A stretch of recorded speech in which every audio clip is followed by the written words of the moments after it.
just start at the most basic level. And can you define for all of us what is estrangement?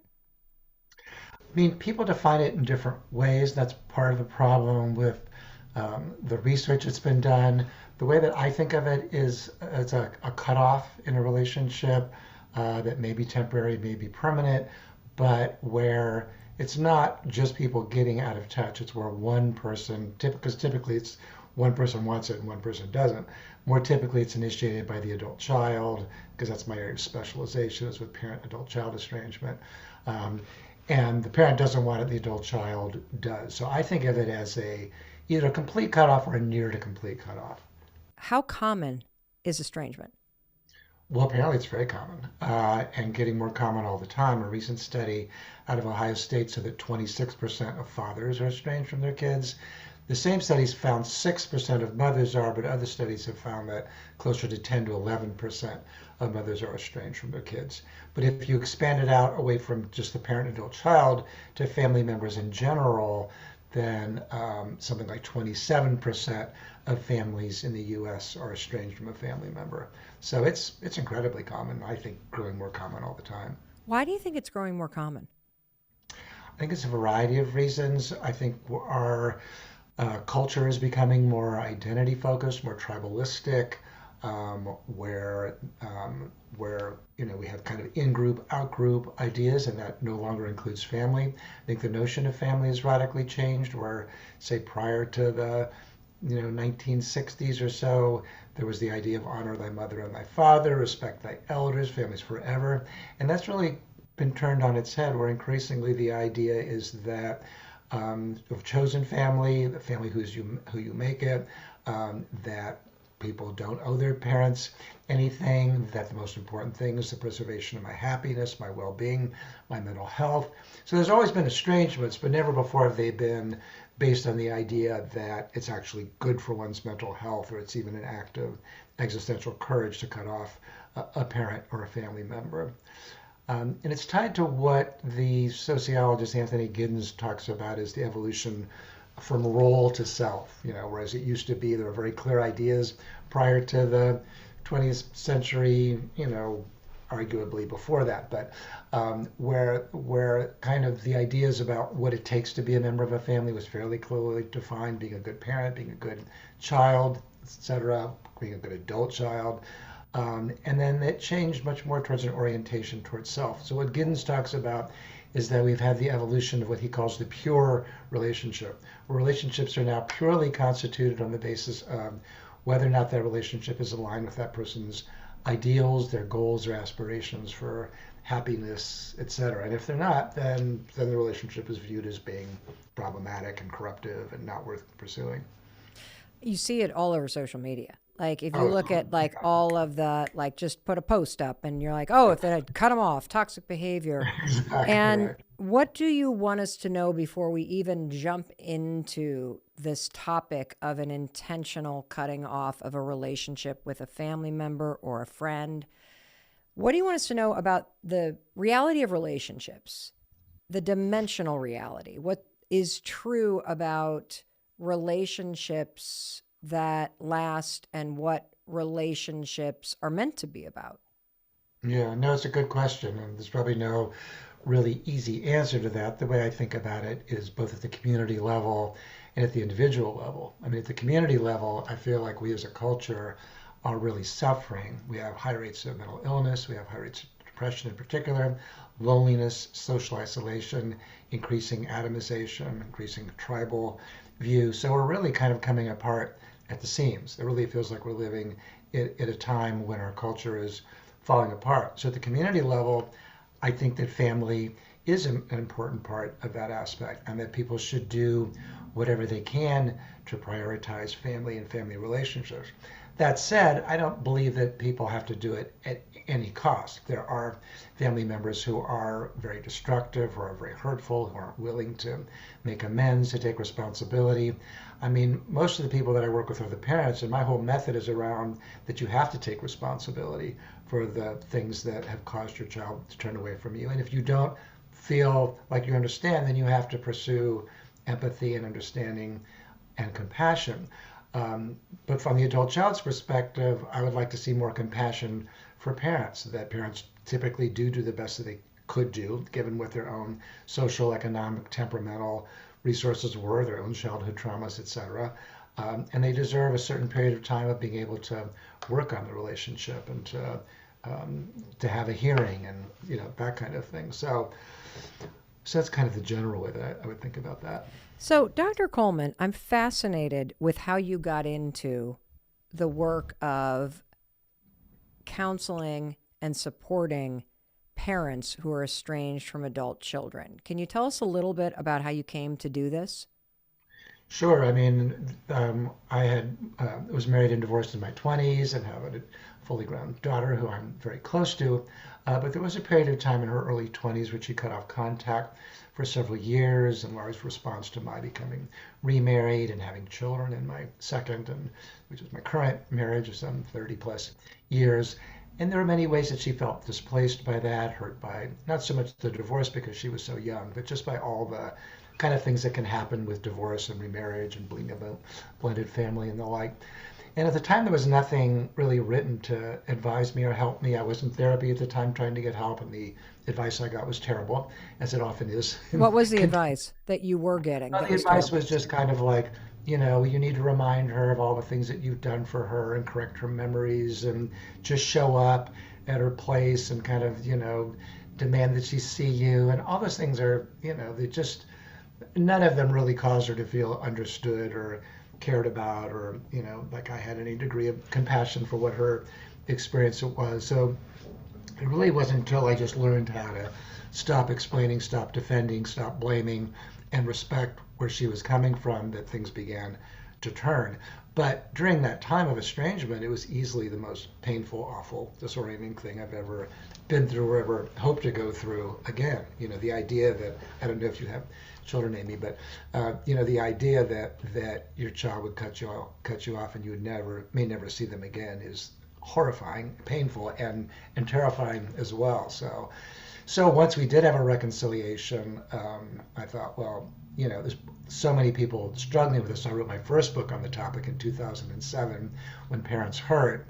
And as a result of that, I got a wide following of parents here and in other countries who are dealing with this. On the basis of that, I developed a system of webinars that I still do, a free Q&A every other Monday. And as a result of that, I did a research study of 1,600 estranged parents that's been published in numerous academic journals, and wrote my most recent book, Rules of Estrangement, Why Adult Children Cut Ties and How to Heal the Conflict. As a result, I'm also now have developed a training program for therapists because there's a huge need, which hopefully will be live in the next week or two. People can visit my website if they were interested in training or learning more about that.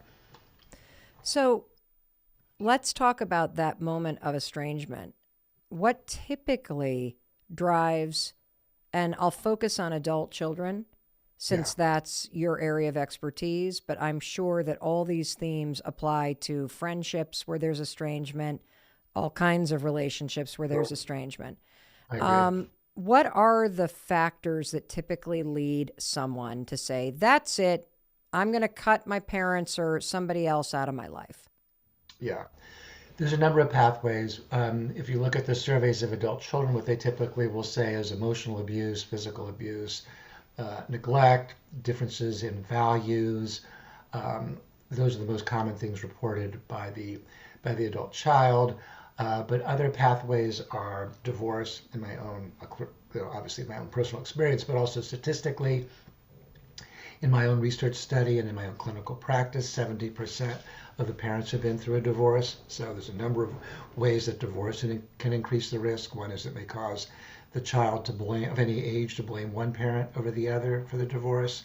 It can bring in new members, step siblings, half siblings, new stepmothers, stepfathers have to compete for emotional and material resources. It may cause the child to support one parent over the other, even if the parents don't need to have that kind of support.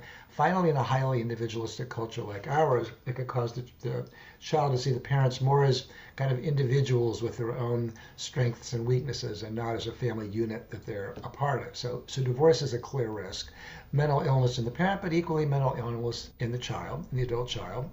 The role of therapy, bad therapists or therapists that just aren't very well educated in this, who assume that every problem that surfaces in adulthood has a childhood trauma at the heart of it, which isn't necessarily true, but so many therapists believe that and put the adult child on the pathway to estrangement. Hold on a Some, second. I just want to yeah, make sure everybody hears that. So you're saying that there are lots of therapists out there that take whatever their client is telling them and run with it yeah, and basically facilitate the linking of childhood issues with estrangement being something that they should consider? yeah, consider or do. I mean, I've had numerous parents show me letters from adult children where they said, well, my therapist said that you're a narcissist and you can't change, so I'm not willing to do family therapy with you. And, these are often therapists who've never met the parent. They're diagnosing the parent from afar. And more problematic, they're assuming childhood traumas that may or may not exist. I mean, childhood traumas are a real thing.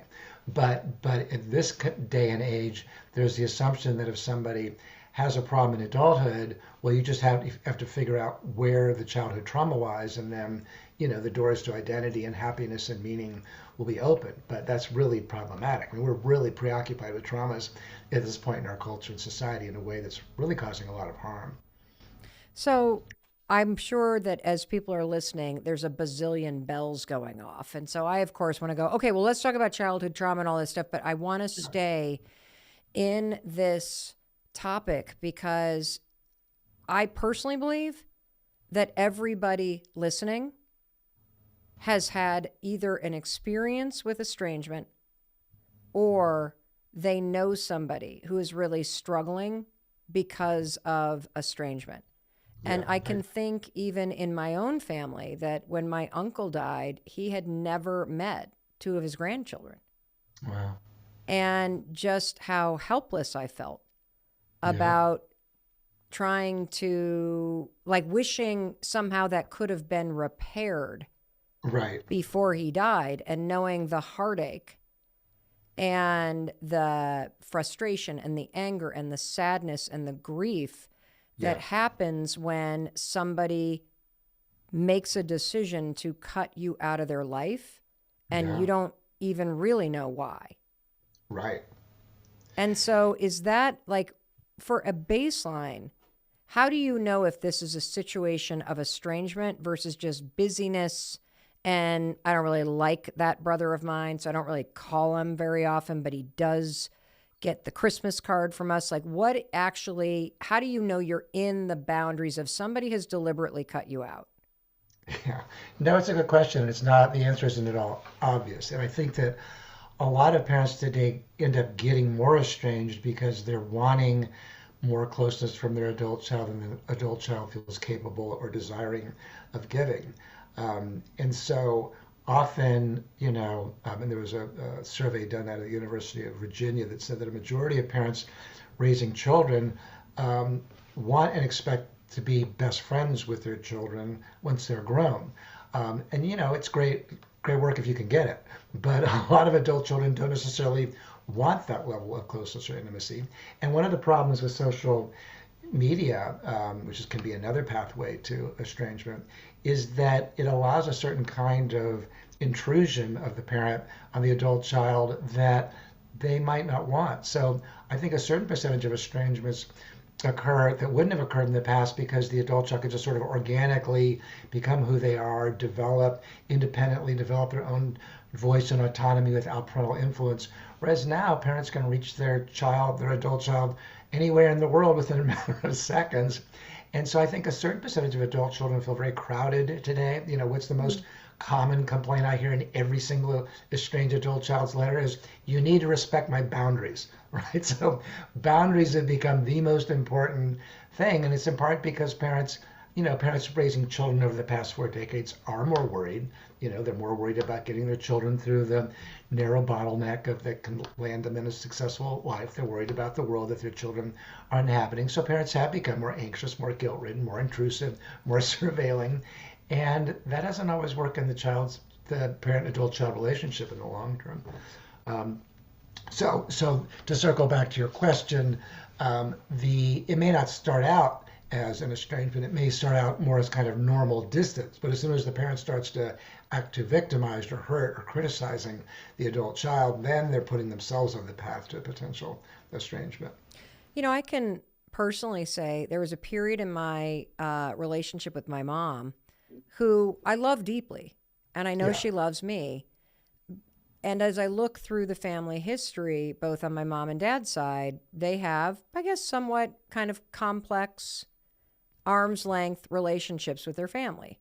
Uh-huh. Love, but not hanging out all the time. And part of it is physical distance. Mhm. And there was a period of time where I was newly married and I was so enthusiastic about my husband and about his family. And Mhm. we were living closer to my husband and my husband's family. My Yeah. parents are in the Midwest, they're on the East Coast, and I know it was an extraordinarily painful period for my mom because she, from a distance, felt like she was losing me to another family. Yeah. It's very common. And I started to sense that resentment or that fear, and that Yeah. started to, upset me. Yeah. And so we got into a period of time where we didn't know how to come together.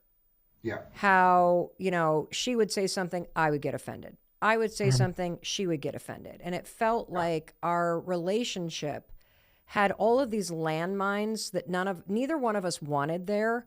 Yeah. I just wanted to get back to that, like, I just love you and you Yeah. just love me. And I could see that without me doing a tremendous amount of great therapy and without us even having almost like a period where we tolerated each Mhm. other, that it could have led to a disastrous and hurtful situation for both of us because we're both very opinionated. We have big Yeah. emotions. We're very similar. And Mhm. we didn't know how to navigate this without hurting or upsetting the other person. And so I think at least and I'm so grateful it didn't end up differently because I feel Right. closer to her now than I ever have. Mm. But I can see how kind of it's almost like when people separate before divorce, I always kind of roll Mhm. my eyes and I'm like, what's the point here? Sure. I can see how just going, I'm not going to call them. I'm not going to pick up the phone. I'm not going to go visit. I'm not going to do this. That sort of de escalation Mhm. can lead to something like this. Yeah. Yeah. No, I Is that what agree. you've seen? Y- Yeah, you're saying that the de-escalation can actually help, that it can provide. I think it can Uh, help on some hands, but I could yeah, see how not talking to somebody yeah, for a month yeah, or 2 months or a couple months and just kind of being that sort of cold, uninterested, distant, I could see how that would actually throw gasoline on the fire because oh, for the sure. Yeah, emotions actually build.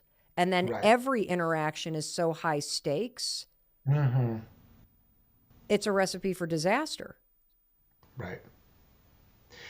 Yeah, no, I think you're putting your finger on a couple of important things. When I was talking about the pathways to estrangement, I didn't list one of the most common pathways, and that's when the child marries. The adult child marries, and if there's conflict between the son-in-law or daughter-in-law and the parents, sometimes the son-in-law or daughter-in-law basically says to their spouse, "Choose me or them. You can't have both." And men in particular are vulnerable to that. But you're also putting your finger on the fact that the parents can commonly feel like, well, how can the other parents get to spend more time with you or the grandkids? And in some ways, sons are more at risk. The parents of sons are more at risk of that because of what sociologists refer to as the matrilineal advantage, which means statistically, daughters are more likely to kind of prioritize their own family over sons, etc. Um, but that is a really common source of estrangement or beginning conflict. And to your point, that once conflict starts, it can quickly spiral out of control and lead to an estrangement. And for parents, I think most parents feel kind of panicky when the adult child starts to pull back and be more distant, become less available, and that causes what John Gottman refers to as the pursuer-distancer, right, dynamic, where the What is it person who's called?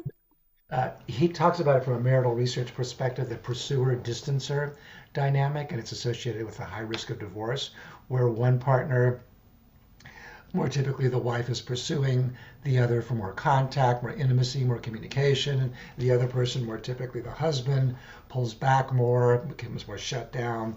And over time, that dynamic gets more rigidified and harder to change until the couple splits up. Well, a similar thing I observe with parents and adult children around estrangement, where the parent starts to pursue more and more and more. Why aren't you calling me? Blah, blah, blah.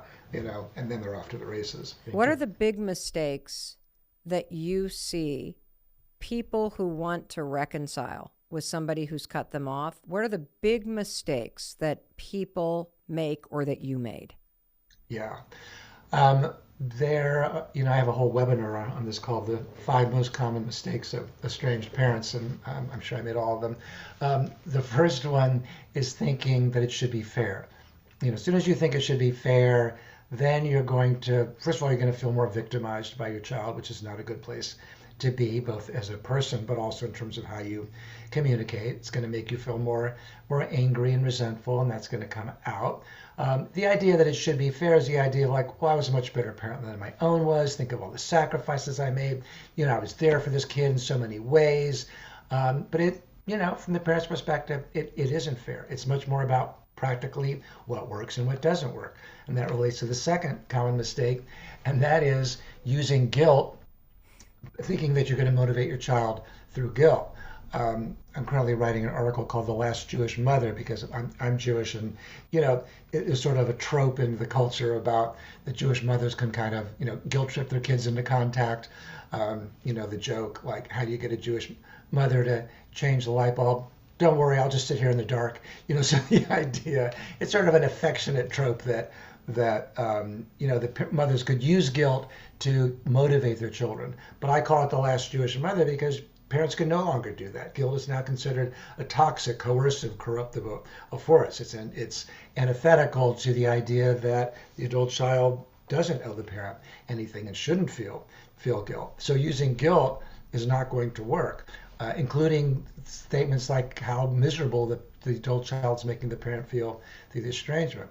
Third common mistake, and I see therapists enabling this mistake, is returning fire with fire. The adult child says something angry or assertive or critical, that the parent, fires right back at them and tells them they're ungrateful and challenges them and says, you can't talk to me that way, you need to respect me. And it may be true that they want respect, but returning fire with fire never works.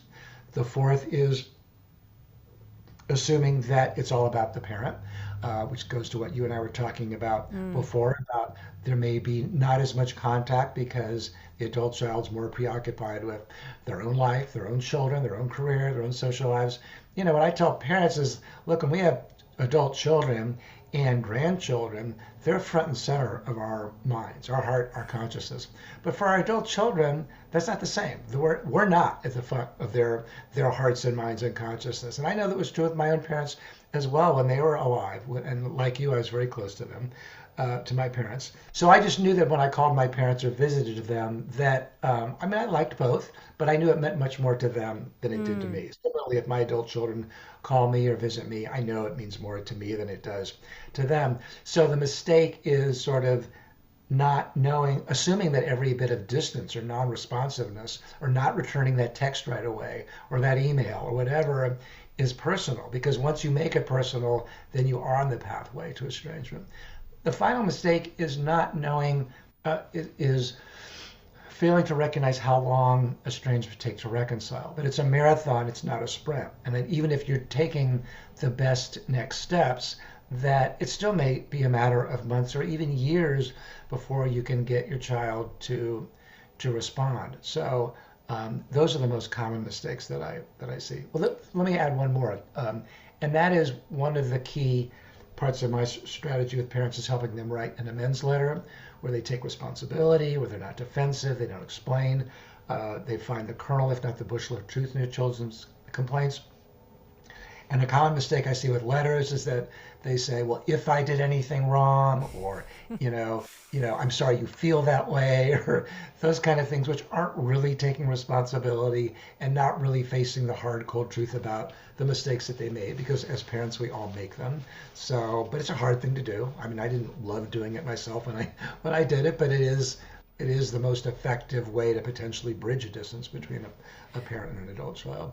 What I would love to do is go mistake by mistake and Okay. unpack it a little bit more so that we can understand how that mistake that we make when we're trying to make amends or trying to make contact with somebody who has cut us off, how it Yeah. backfires and what it Sure. feels like for the person that has cut you off. Because I think that would be helpful. The first one Sure. was to think that things should be fair. Right. So why is that a mistake? And how does, if you think things should be fair, what do parents do that backfires? Well, one of the things that I teach parents, particularly who've been in a longer term estrangement, is the principle of radical acceptance. Mm-hmm. And part of radical acceptance is that saying that it is what it is. I can take all the best steps, but I may not be able to do any better.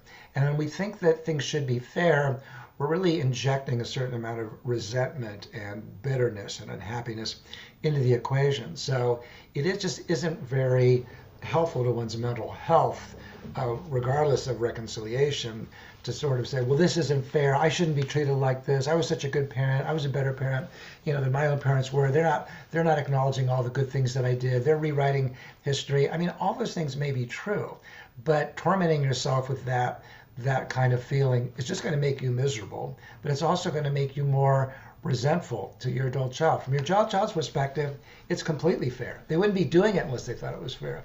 So one of the things I tell parents to do when they write an amends letter is to start by saying, I know you wouldn't do this unless you felt like it was the healthiest thing for you to do, because that's how it feels to the adult child. And the parent has to get on the same page as the adult child. If the parent comes across as being defensive or blaming or not willing to take responsibility, game over. The adult child's going to go, well, screw you then. I'm not going to have a relationship This with is you. why I did it in the first place. Exactly. That's right. That's right.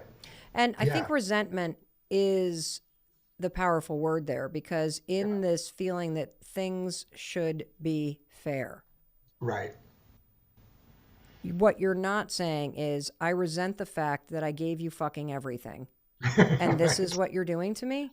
Right. And Exactly. I see this even in myself. We were just Sure. yesterday after school, quickly trying to find a black suit for my son for prom this weekend. And we went to 3 different places. Thankfully, we found something. Yeah. And I turned to him and I said, hey, can you give me a lift home Right. before practice? And he said, oh, Mom, it's gonna make me late for practice. And I caught the words before they came out of my mouth. But what I almost said to him, Dr. Coleman, was, are you fucking kidding me? I just spent an hour and a half with you and spent hundreds of dollars on a suit to Yeah. support you. You can't drive me 10 measly minutes home. And then I thought for a second, not because I was talking to you today, but I was like, Yeah.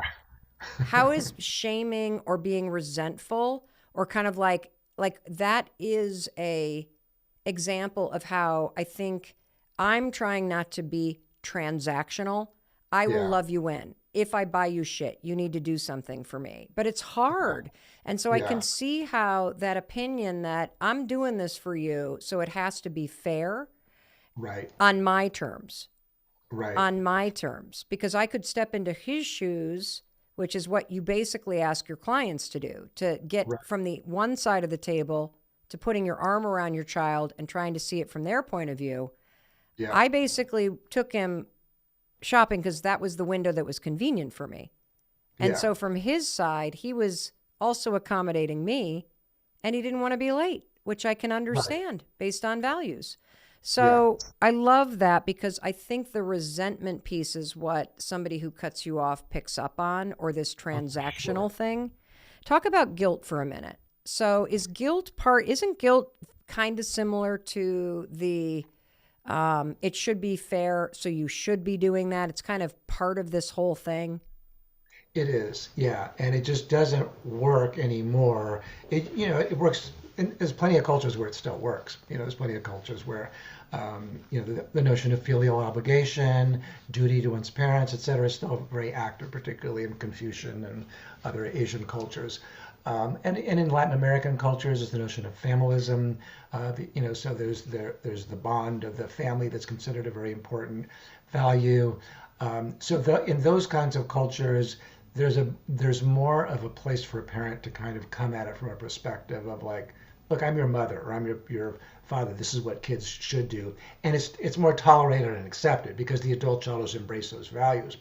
But in the rest of American culture, North American culture, there's the idea that adult children don't owe their parents anything, and that guilt is a excessive, coercive, corruptive demand. And so if the parent makes the child feel bad, then somehow they're now putting themselves in the role of being a toxic, narcissistic person who the adult child should cut off in order to preserve their own mental health. Let's talk about the amends letter and the 5 steps to reconciliation. And again, whether it's an adult child or it's a sibling or it is a friend or your parent is the one that pieced out and you don't know why. I can't tell you, I have sat in the last month next to people on planes who have disclosed to me. One man in particular said, I'm a fan of your podcast. Could you please do something about estrangement? Oh, And wow. in his case, it was a daughter with mental health issues who they have not talked to in 7 years. Common. But that's something that I keep thinking about, which is I know a lot of people that are dealing with this. Yep. And so I wanted to do an episode because this is way more common than I think the studies even indicate. I totally agree with you. And there is a tremendous amount of content, I agree with you, coaching people to cut people out, to have boundaries, which are important. Sure. We may differ a little bit in terms of the influence of childhood trauma on adult behavior. I think our difference probably has more to do with how much people lean on it versus taking responsibility for healing it. Sure. But when you get to that point where you feel like, I don't have the ability to have this person in my life, it's easier to just stop having a relationship with them. What are the 5 steps for somebody who's on the receiving end of that? Because we don't talk about that a lot. We don't talk a lot about, look, your parents did the best they could. If you look at the way your parents were treated growing up, it explains a lot about what they did. Yeah. Doesn't justify it, Dr. Coleman. No, I agree. But it certainly explains it. So Right. what are the 5 steps to reconciliation? Yeah. Well, it kind of depends on who the person is who's seeking the help. I increasingly am having more adult children contact me who the parents cut them off, or Really? they're the ones who want help. Yeah. Or even if the parents haven't cut them off, they just want an improved relationship. And I'm happy that my book speaks to the adult child as well because it was written for the parent.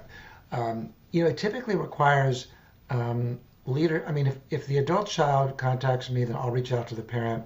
But I'll also explain to them my method in the same way that if they were the ones who had reached out to me, and I'll say that this is the way that I work. So you need to know that before you sign on to doing any sessions with me. If you imagine that my goal is going to just be to side with you about how terrible your kid is, it's not going to happen.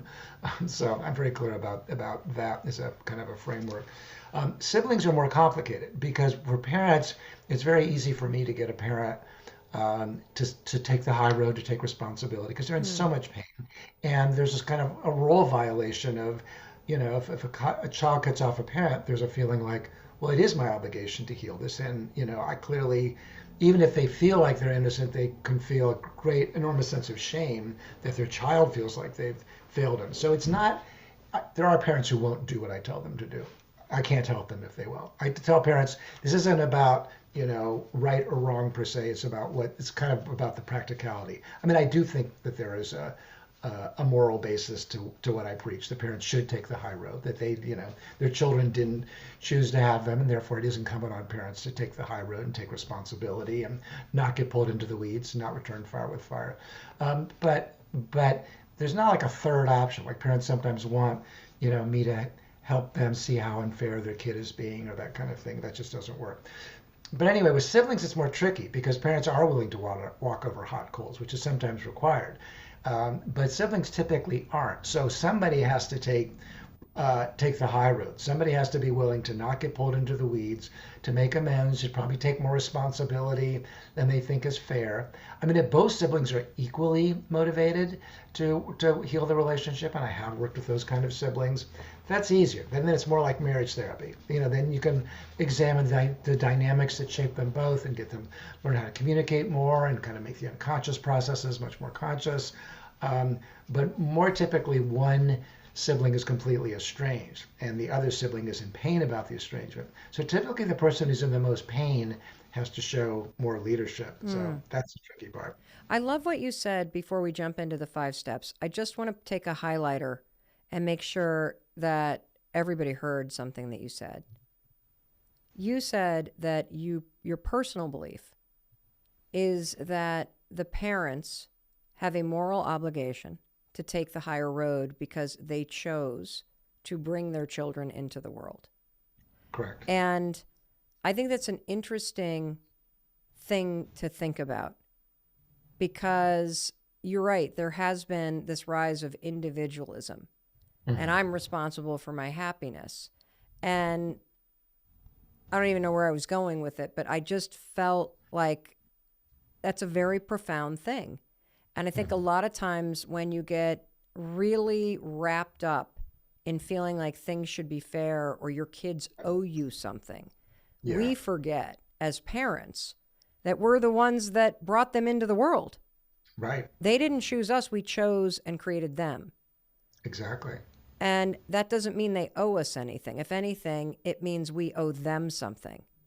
Yeah. Now, I mean, I would say 2 things to that. One is that I extend that even to wills. Like a lot of the parents in my practice, have been treated miserably by their adult children. And it wouldn't surprise me. I'm sympathetic to some of these parents who want to cut their kids out of their will.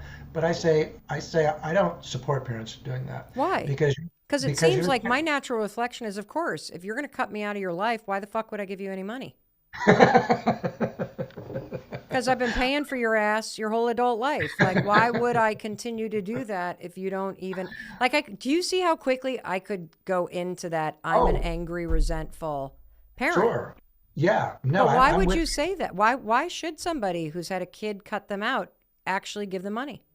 Yeah, no, I totally understand. And I'm sympathetic to any parent. The reason is that we're parents forever and we're parenting long after we're gone. I mean, my parents, are both dead and they still continue, their influence still persists with me, some good ways and some bad ways. But I don't think our responsibility as parents ends when we die. And as much as I hate the way some of these adult children treat their parents, how contemptuous, how self-righteous, how rejecting they are, how much they've immiserated the life of the parent, I still think that the role of parent continues after the parent dies.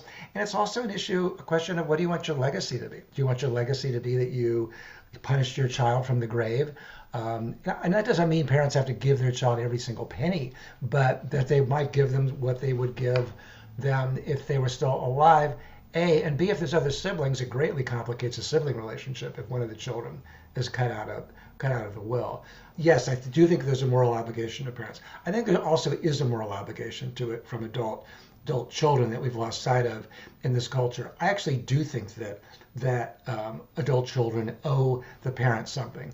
I don't think that parents can demand that or extract it or guilt trip the child into doing it. But I think as a culture, some of these children who are estranging their parents have been given a quality of life that, their parents would have dreamed of. So the idea that the children just gets to say, well, you didn't go some of the reasons that adult children cut off contact aren't because the parent was abusive or neglectful. It's because their therapist has convinced them that the parent was more responsible for how their lives turned out than they were, or the kid got married to somebody who hates the parent, and the kid isn't strong enough to stand up to their spouse and Mm, say, no, they're my parents.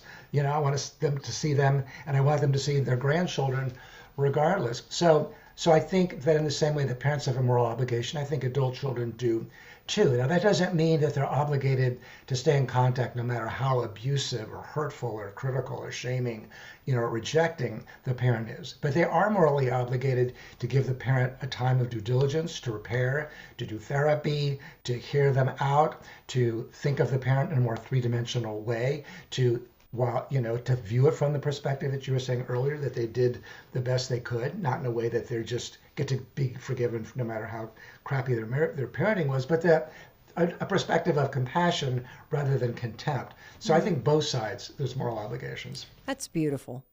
It's Oh, well, really thank you. beautiful because, I know in my own life, and I mentioned about my uncle never meeting his two grandkids, it was heartbreaking Yeah, that they were at the memorial service.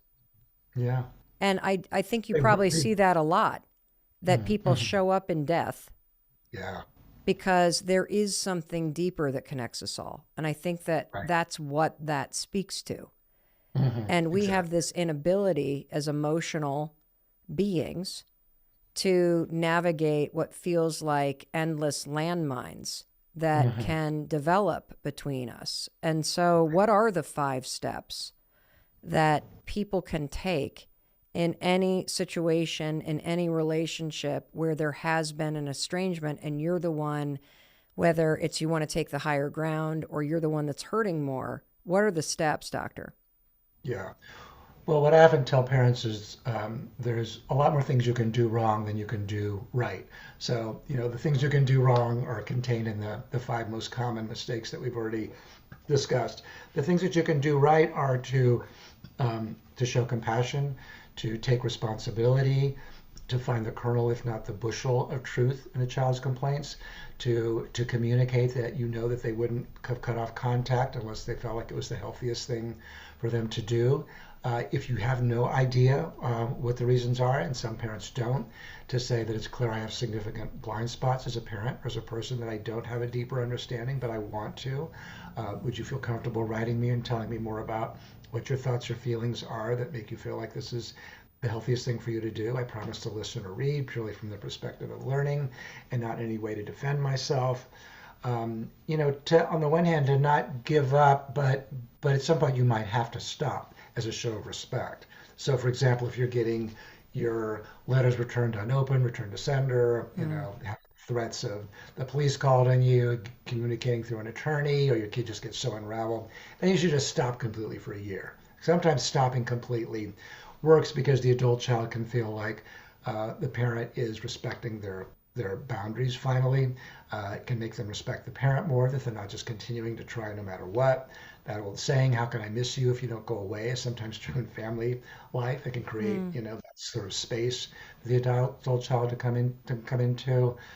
So there's a lot of reasons why sometimes just stopping completely is the right thing.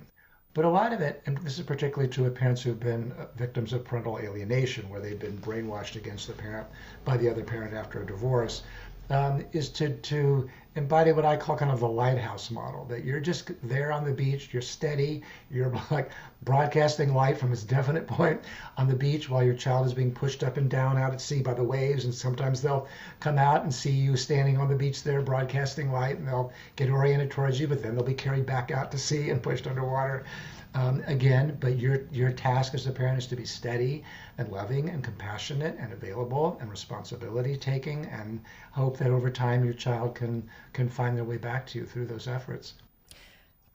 Can you define or can you describe what an amends letter is and how you write one? Sure. First of all, they're much shorter than parents often think they should be. Typically, 2 paragraphs is as much as I recommend. You don't want it Wow. to be so long that, sort of so much rope that you're going to hang yourself with it.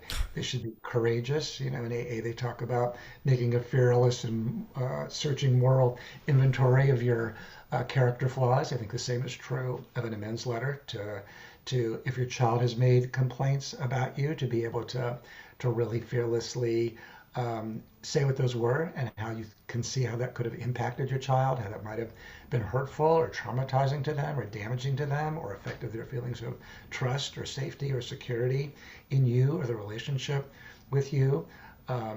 That's critically important to not blame anybody else, to not make excuses, to not say, well, I was a single mother, well, your dad didn't pay any child support, or well, your mother, blamed me for divorce when it wasn't my fault, or, you had ADD or learning disabilities, or you had your own issues, or no, no, and no. It's 100% about empathy, responsibility taking, that there has to be, blood on the tracks, meaning that the parent has to actually do show courage in facing their own character flaws, not in a self-hating way, but just in a way, and that's critically important as well. It shouldn't be an exercise in masochism, even though it is a painful thing to do. I understand from my own personal experience. They're not fun letters to write. They're actually super hard. What was it Letters. like for you to write one to your daughter when she cut you off?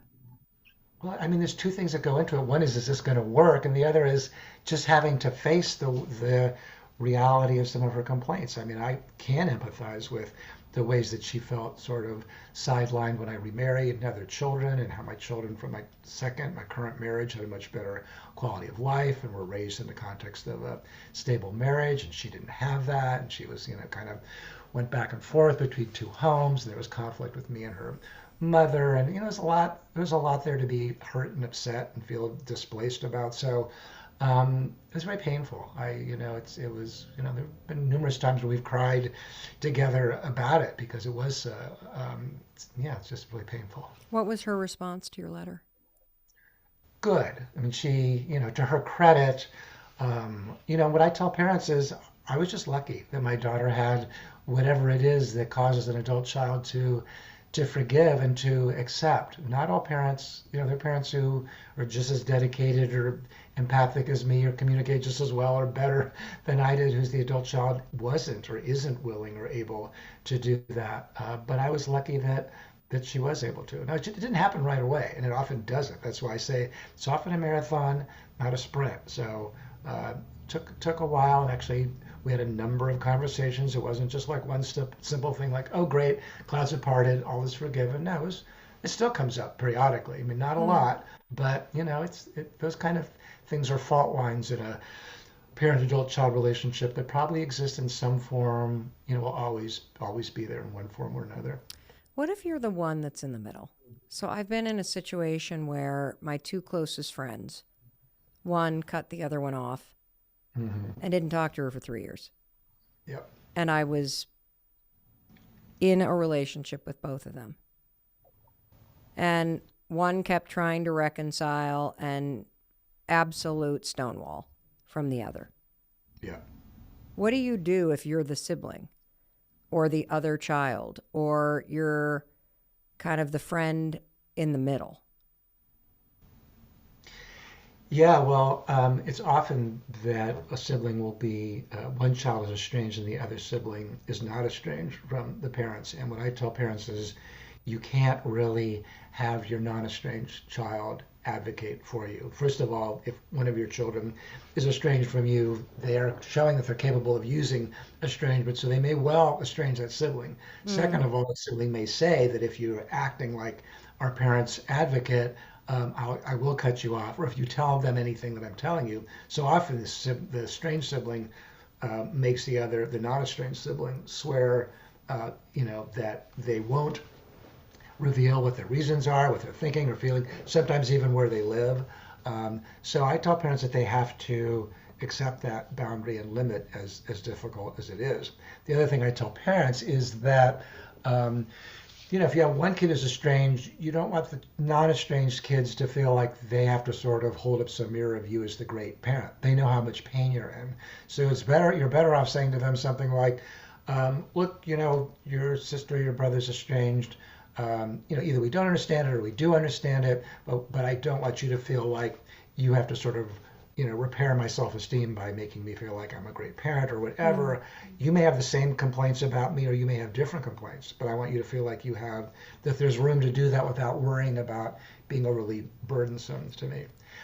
Now, if you're the friend It's sort of a similar dynamic where you don't really have that kind of power to really change very much about it, and you don't really won't serve your friendship to be overly allied one against the other, even if you think that one person's more at fault or more troubled or more difficult. And we've all got probably most of us have at least one difficult friend, right? So, so we can be sympathetic to the other friend who's on the receiving end of that. Um, but but if you put yourself in a position of advocacy, it's not typically wanted, and so that can cause the person who's being advocated against to feel more misunderstood or ganged up on, or that kind of thing. I think if there's one thing I'm taking away from this incredible conversation is that when this happens, there's typically on the part of the person that is estranged this story or feeling that you just don't get it. Yeah, And I'm right. tired of trying to explain it. And I'm tired of you defending yourself. And it's just easier and better for me to remove this from my life right now.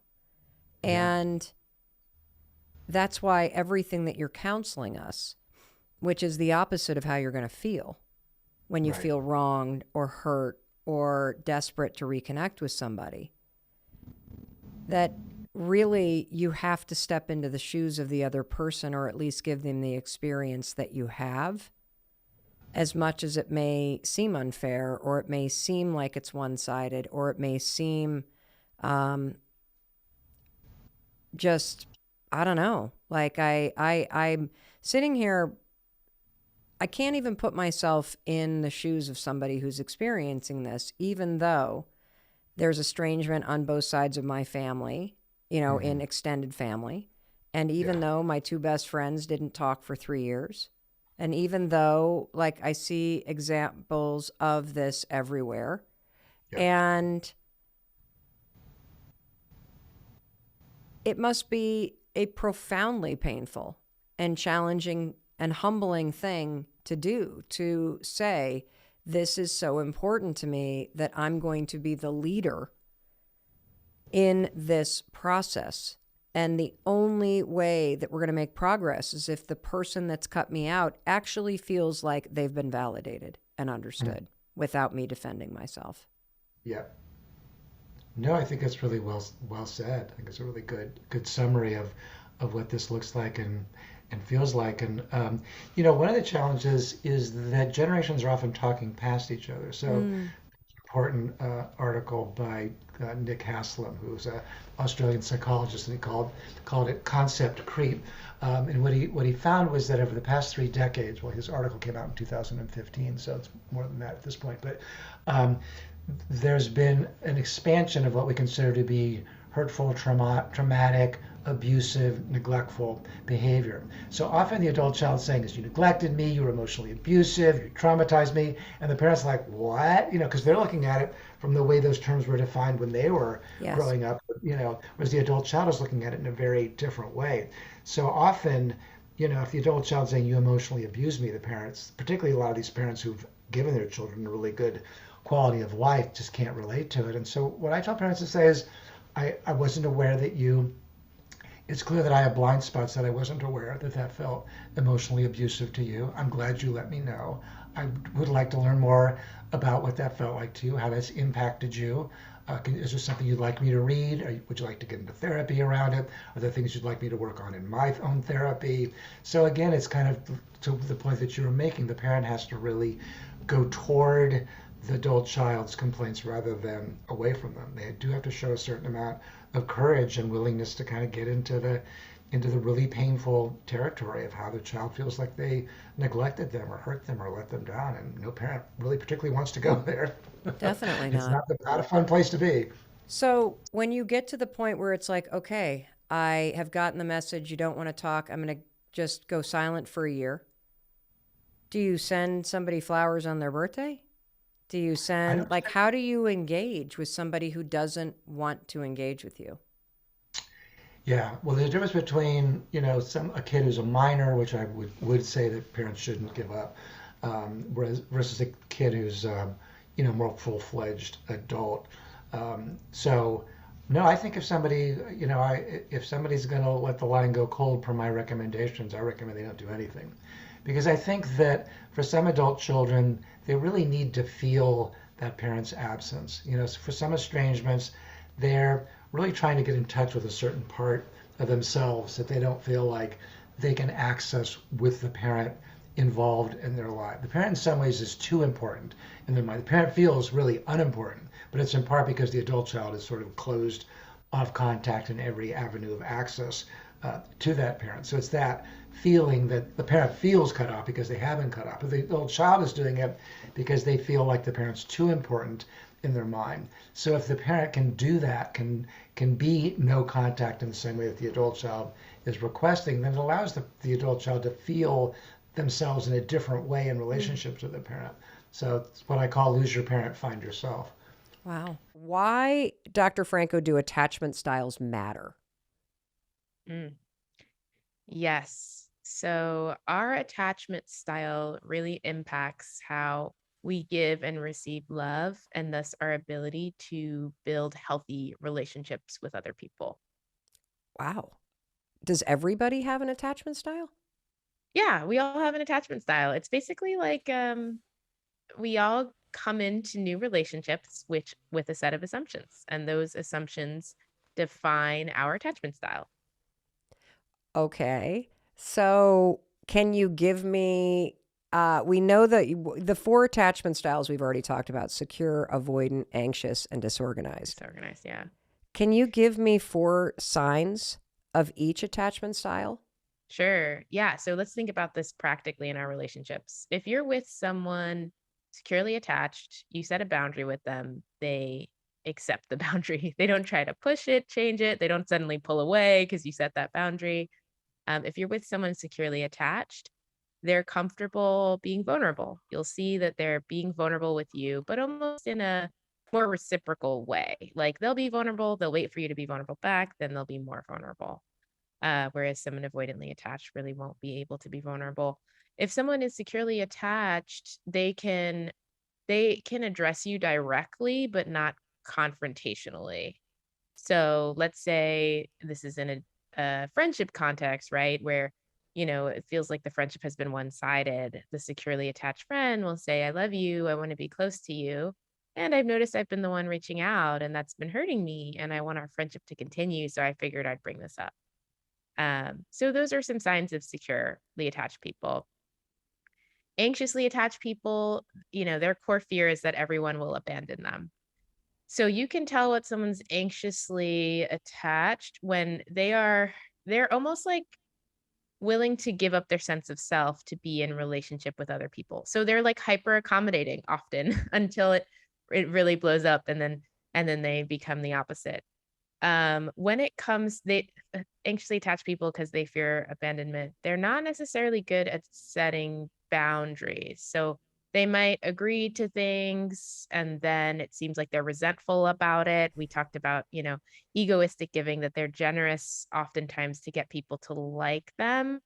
They're attracted to relationships with people that don't seem to like them very much because they've learned that they had to earn love. So you'll see an anxiously attached person having these friendships with people or these relationships with people that kind of mistreat them because that makes them motivated to earn love. And that's what they learned about love, that it's something that's earned, not freely given.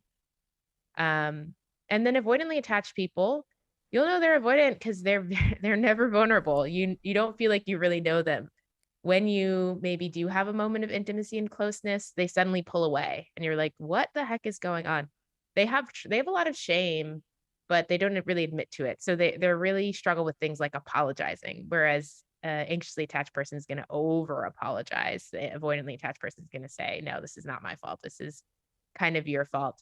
They just don't tend to put much effort into their relationship. So if you feel like, man, this person, I'm trying to connect with them, they're not really meeting me there, and that person might be more avoidantly attached. Like I can't get them to like try. They're not really trying. That might be a sign of avoidant attachment. That being said, of course, attachment is not stagnant. In different relationships, we can have different attachment styles based off of the attachment style of the other person. So, it's hard it's hard to say based on your interactions with one person what their attachment style is.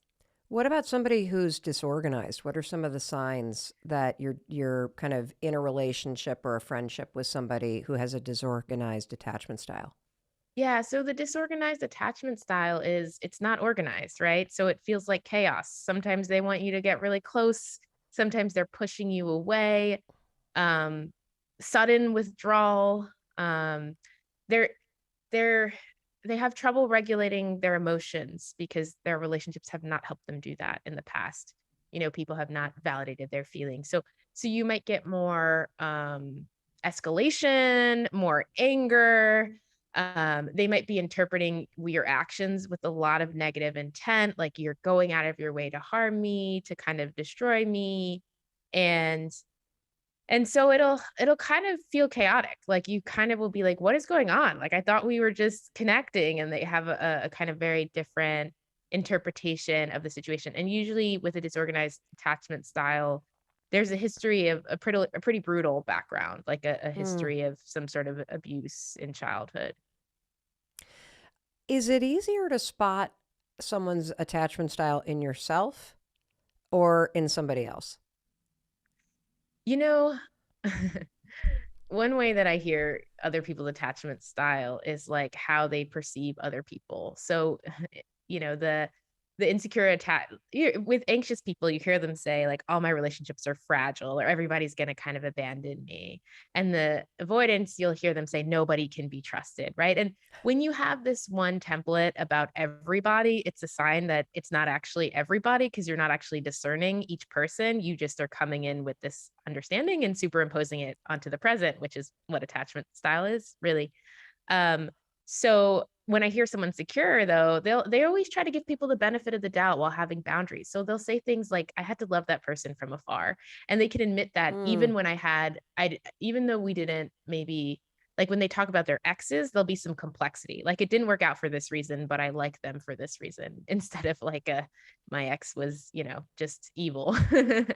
So you'll hear that complexity with securely attached people, and you'll hear them trying to be as loving as possible to people while also having them recognize what they need for themselves. So kind of both things. There's just more nuance with securely attached people. And avoidant, I'm sorry, I'm answering your previous question, but I'm realizing so I have so many more thoughts on this. Whereas avoidantly attached people actually have memory issues because they block out their emotion. If you ask them to talk about things, they are not very expressive. Like it's hard to get them to describe things. It's hard to get them to describe what they think or what they feel because our emotions are big indicators of what we think and feel and our opinions in our internal world. So it'll almost feel like, with someone avoidantly attached, it's like, yeah, the conversation is maybe when it's specifically when you talk about relationships, the conversation doesn't go as deep. Whereas anxiously attached people, their memory, they tend to misremember things and remember things as more negative than they actually were. So Mm. that's really interesting quirk, attachment theory and memory. But back to your major question, which was, is it easier to recognize in yourself and someone else? Honestly, I think anxiously attached people tend to be so hungry for information as to how to improve. So when I talk, anxiously attached people are ready, they follow up with me and they're like, that's me. Like, I'm anxiously attached. I cling. I'm so afraid everyone's going to abandon me. I think everybody's judging me. So I think often anxiously attached people, they hear, the basics of attachment theory and they kind of, quickly see themselves in it. That's not happened to me as much with avoidantly attached people. Again, they struggle with vulnerability. So I imagine it would be harder to say I'm avoidantly attached and I've had these struggles in the past.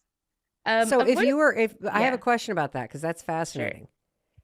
If you are avoidantly attached and you're listening to somebody talk about attachment theory, given that somebody that has an anxious attachment style might immediately self-diagnose, might immediately see themselves, an avoidant attachment style person likely to experience as they're learning about attachment styles and Mm. considering themselves as they're listening to you, Dr. Franco? Yeah, discomfort. When you get deep with avoidantly attached people, or you try to get them to acknowledge some of their wounds. They feel very uncomfortable with that and will kind of, maybe they'll stop listening. Honestly, I mean, this obviously depends. And honestly, there's some research that finds that if you're in a relationship with someone who's avoidant but has humility, there's a lot better outcomes. Whereas if the avoidant person is like, everything's your fault and I'm fine and you're being sensitive and right, then it's going to be really hard to connect with that specific form of avoidant attachment.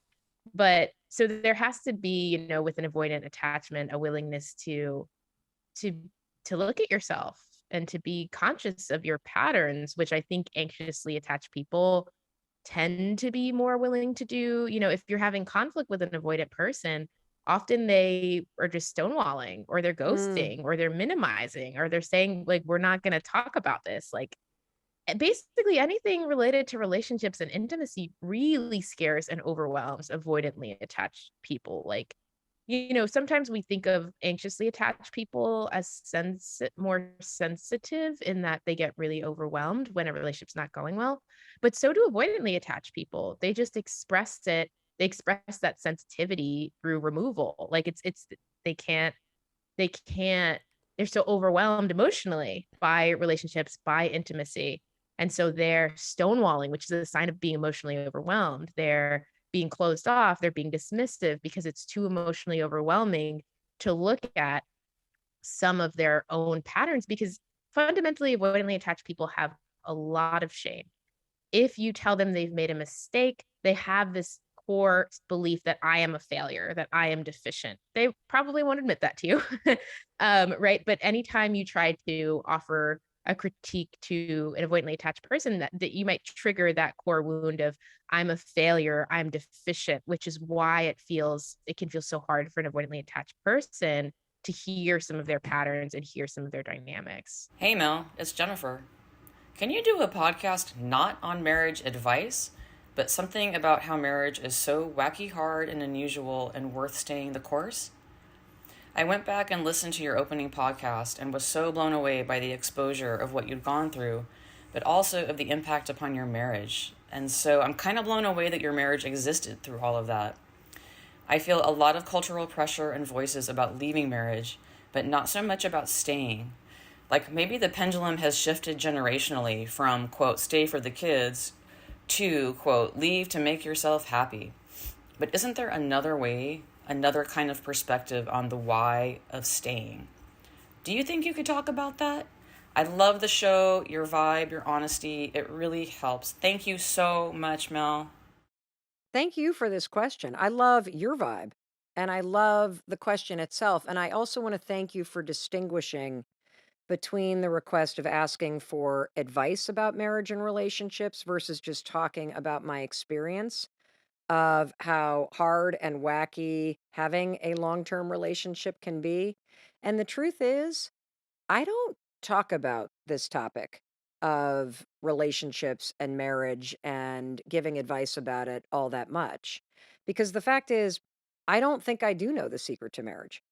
I've been married for 26 years, but I feel like my husband Chris and I, we are still figuring out the secret to marriage. And I also worry, if I'm being perfectly honest, and I promise this would be a brutally honest episode, that if Chris and I started giving relationship and marriage advice and we somehow held ourselves out there as the model for a marriage that works, it would blow up our own marriage. I mean, I don't know if you've ever noticed this, but it seems like every other day there is some author or influencer that has been giving relationship advice who then announces that they're getting divorced. And I personally do not want to get divorced. But I can't stop thinking about your question. And you're not the only one who has been asking me to talk about the secret or the strategies or just some of the things that Chris and I have learned along the way after being together for 28 years and being married for 26 years. So, Jennifer, after much trepidation, I decided, fuck it, I'm going to answer this. And the first thing I want to talk about is your observation about whether or not that pendulum has shifted generationally when it comes to advice about marriage, and in particular, when marriage gets hard. And I agree with you. I think for somebody our age, and for those of you that may be new to listening to this podcast, I am 54 years old. My husband is 53 years old. We have 3 children who are going to be 24, 22, and our son is about to be 18 years old. And Chris and I have been through a lot of ups and downs. And growing up, the relationship was always, you got to stay together for the kids. And I personally think that is the world's worst advice. And a lot of the research bears out the fact that your kids know when you're miserable.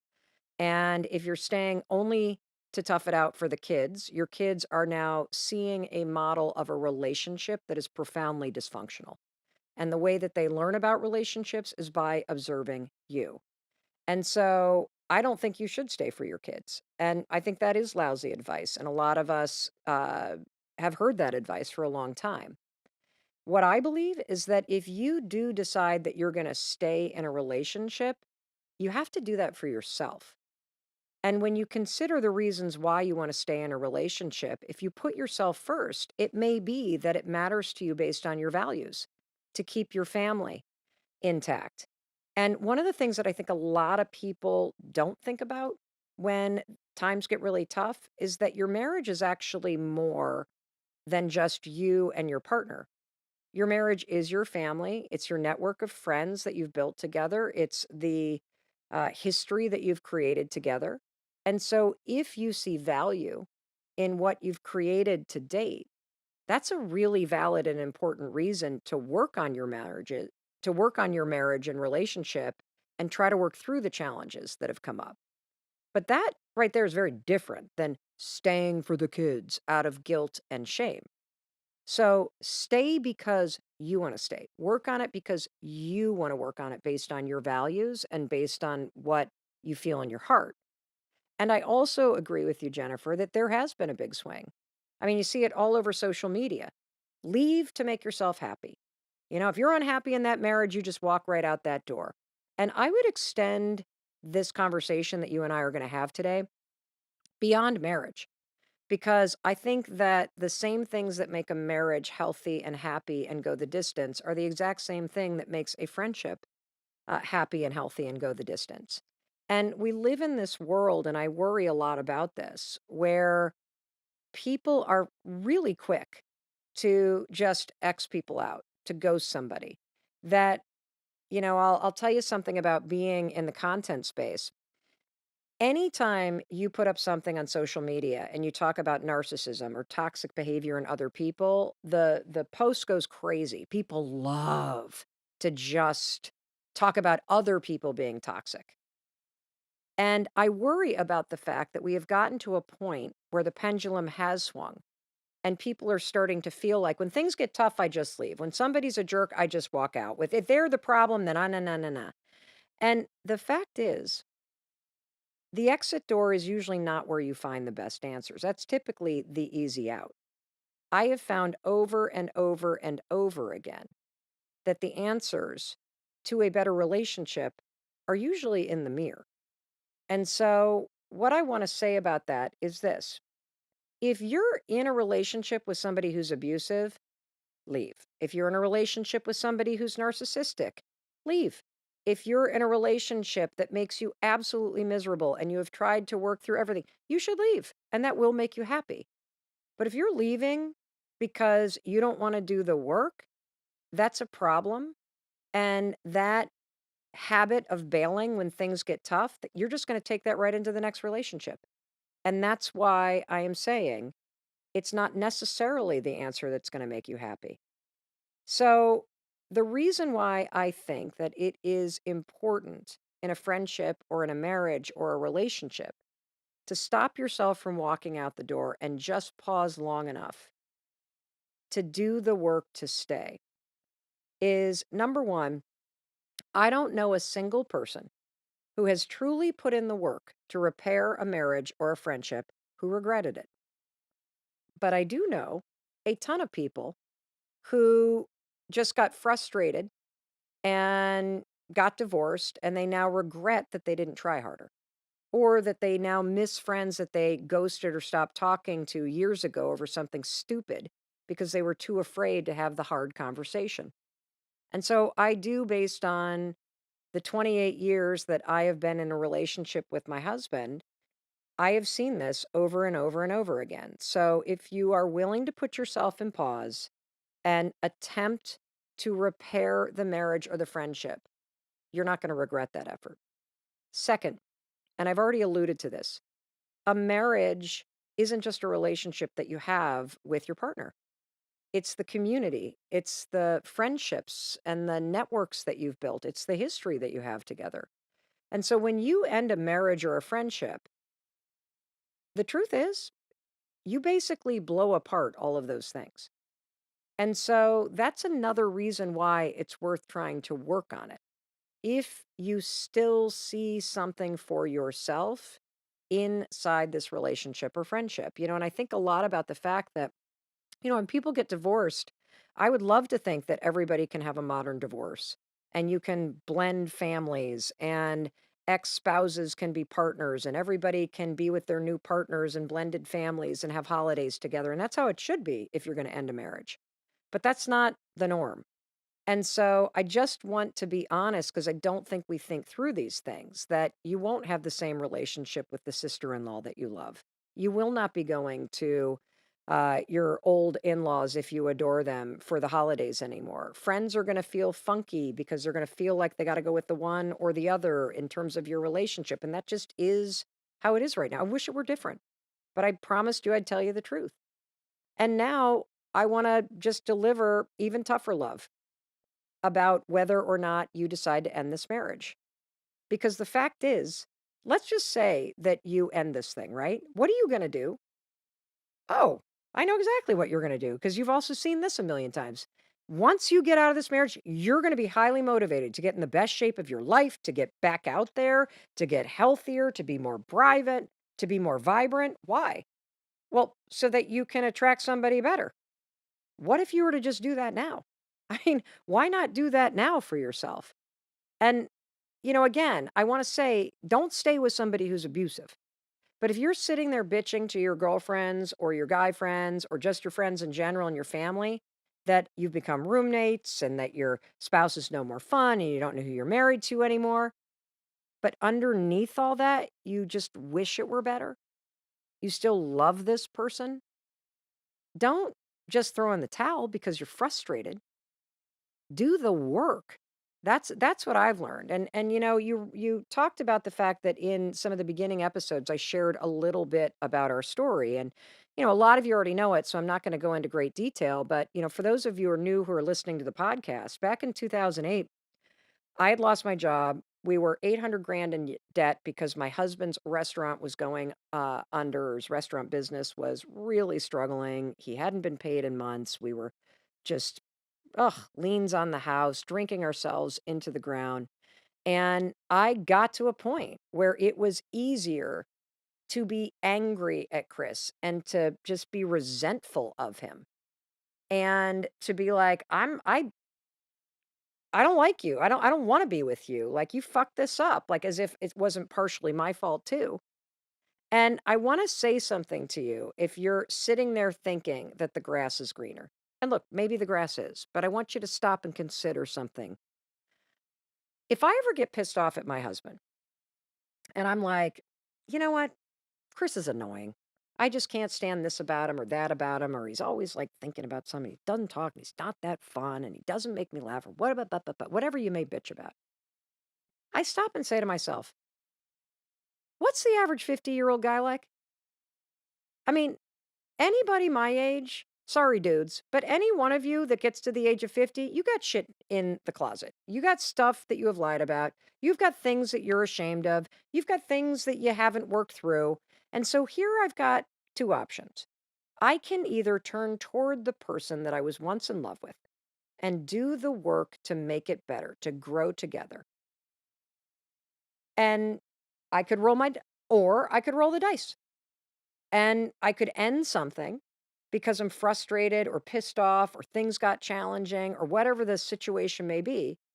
And I could literally go try to create a relationship with somebody else who, by the way, I have not seen what this person has been doing for the last 28 years. So I don't know what the hell they're telling me, whether it's the truth or not. I don't know what trauma they have buried beneath their skin. I don't know what kind of bullshit they did in their prior marriage.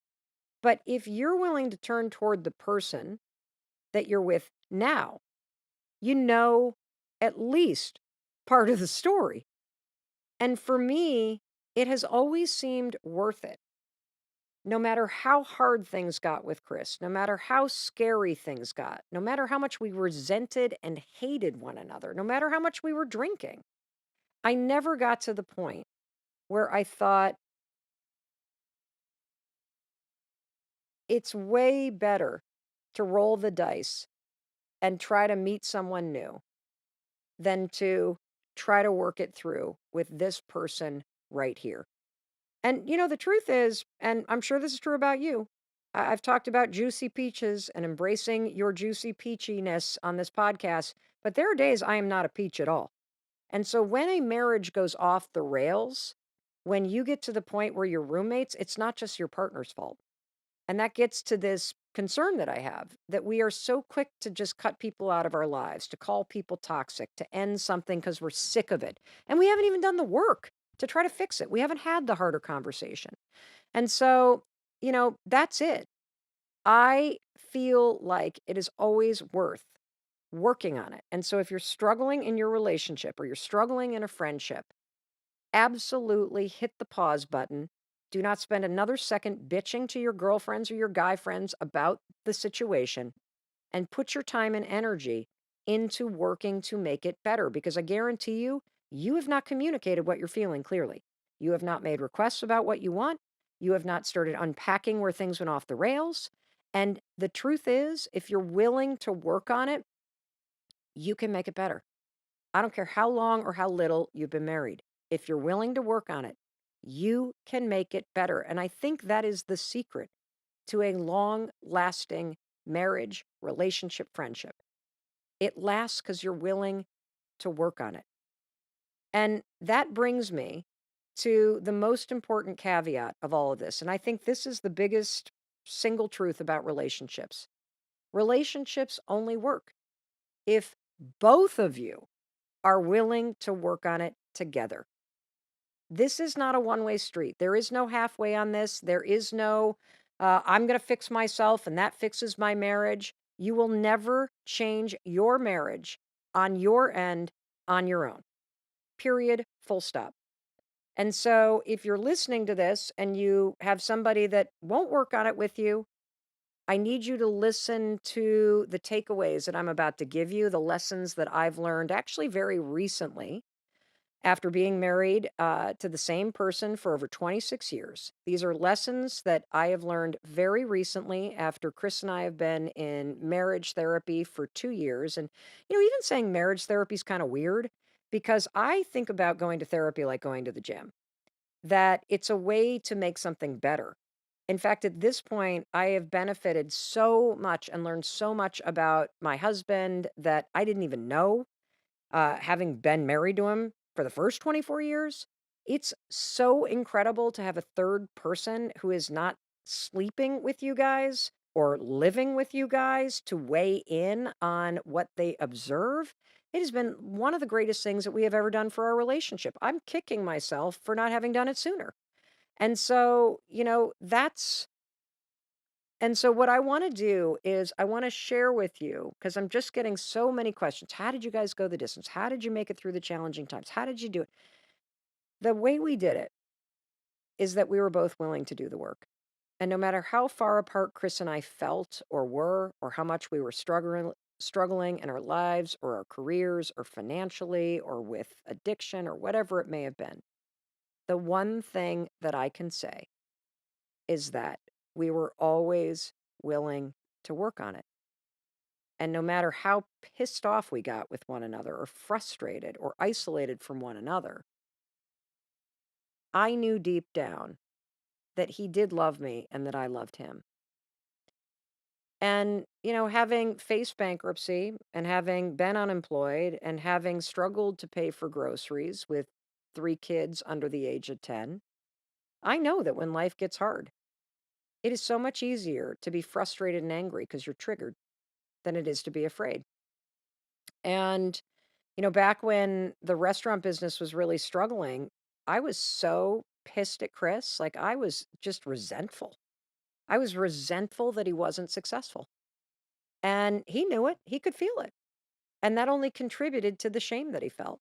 The fact is, there are going to be years in your relationships when it goes the distance that are amazing and years that completely blow. Years where you feel very connected and years where you feel like you're in your own corners. And the past couple years, and kind of going through the craziness that happened during the pandemic, it's been really painful. And it did some real damage to our relationship. And so, this is why, Jennifer, I'm so happy that you did not ask for marriage advice. Because, again, I'm going to say everything I'm about to share with you, these are not the secrets to the perfect marriage. I am not the expert in what your marriage should look like. I like to keep my marriage between Chris and I. In fact, there are things that Chris and I talk about with our therapists that our kids don't know. You want to know why? Because it's not their fucking business. And they shouldn't know. And your kids are not your therapist and they're not involved in your marriage. And you shouldn't be talking to them about the stuff that you're mad about related to your partner. It's terrible to do that. Work on it with your partner. Because the more time you spend complaining and griping about your partner to your friends or your family, or dear God, do not do it with your kids, you need to be spending twice that amount of time talking to your spouse. See, that's why you're not connected. That's why you have problems, because you're not actually talking to your spouse. So, when we first started seeing a therapist, it was in 2020. And we decided to go to therapy because we had some major things going on. Because obviously the pandemic turned our life upside down and we were both at our wits' end and we were fighting a lot. And here's one of the first things that our therapist said to us, and it really has stuck with me. And I think that this framework will really work for you. This framework will be really helpful for you too. He observed that Chris and I are excellent at the transactional aspects of life. We can cook dinner together, we can sync up our calendars, we can run errands, we can do projects around the house. We're really great at parenting together. We get the day to day stuff done. We love spending time as a family. We have meaningful work that we feel connected to. But here's what happened. Somewhere during the past probably 5 to 8 years, we got so swept up in the doing that we stopped being connected. And the fact is, I was very resentful that he wasn't successful in his career. At least in the beginning, I was really resentful. And I can see that my resentment made me turn on him. And it made me turn on him when he needed me most. Like, I stopped believing that he would be able to save that business. And so I can see, and I will admit, and this is kind of one of those episodes where I'm the asshole. And yeah, I'm just going to admit all the things that I did wrong in the hopes that you don't repeat the mistakes that I made. I can see that I was engaged in what I've seen people call the quiet quitting. And for me, it was the quiet quitting of a marriage. You might not even be conscious to this. You might be doing this in your job. You might be doing this in your family. When people use the term we've become roommates, I think that what you're talking about is that you're in a relationship where one of you is quietly quitting. You're doing the bare minimum. Your resentment and griping is building. Maybe you saw your parents doing it, enduring something. And for Chris and I, in all of the doing, we lost that deep emotional connection to one another that we had worked so hard to build over the years. And resentment for me had started to really come in, and he could feel it. And the emotional connection that you have, that's the glue for your relationship. When it becomes really transactional, there will be resentment. And there was resentment on Chris's side too. And that emotional connection is what was missing for Chris and I. The love was there underneath it all, but there was this like mid layer that had built up that made us really lose a connection to one another. And I remember this particular moment.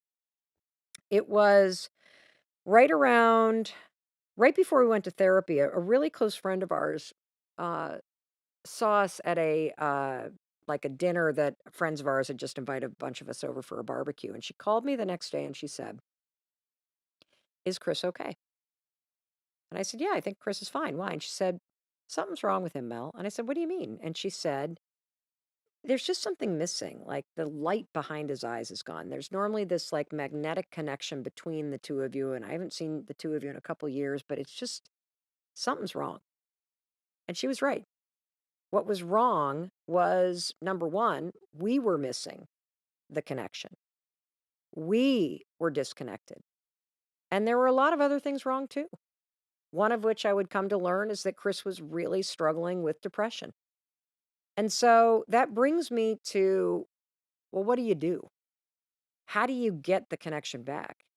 Mel, if I'm going to hit the pause button and before I just shove the middle finger in the air and say, "You're the problem, I'm out of here, I'm going to be happy, I'm leaving, I'm done," what do I want you to stop and think about before you do that?